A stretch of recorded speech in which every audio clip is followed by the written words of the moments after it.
Hanap mo ba ay magandang camping area na few minutes walk lang from the ferry pier, overlooking view, may accessible na toilet, unlimited na tubig, at hindi lang yan, may maraming barbecue area din. Kaya perfect spot na naman ito para sa mga mahilig sa picnics or salo-salo with friends. And of course, dinagdagan pa ng magagandang tanawin. I highly recommended that Tonglong Chau Island. Lalo na sa mga nature lover na katulad ko, arat na, hindi talaga kayo magsisisi dito guys. Sa mga gustong pumunta dito, take note first, the ferry schedule. Public holiday kami pumunta sa Tonglong Chau Island.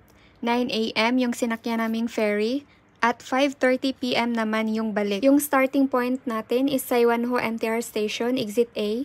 Paglabas niyo sa Exit A, just turn to your right. At lakarin nyo yan ng straight, mga 5 to 7 minutes walk papunta sa pier.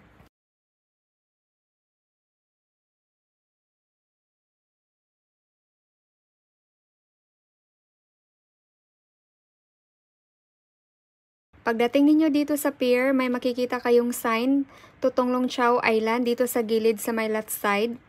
I-follow nyo lang yan guys, papunta doon sa may sakayan ng ferry.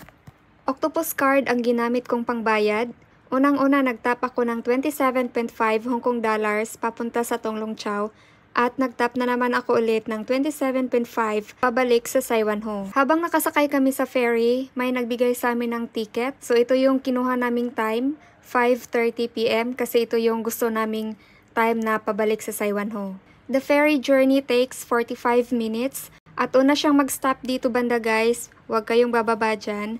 At doon na kayo bababa sa pangalawa, yung last stop. Dito na kami bumaba guys, yung sa pangalawang stop niya or yung last stop. From here, baybayin nyo lang yung daan hanggang makarating kayo dito sa may intersection and just turn to your left side. And just walk straight hanggang makarating kayo guys sa may campsite. Pagdating niyo dito, just turn to your left side.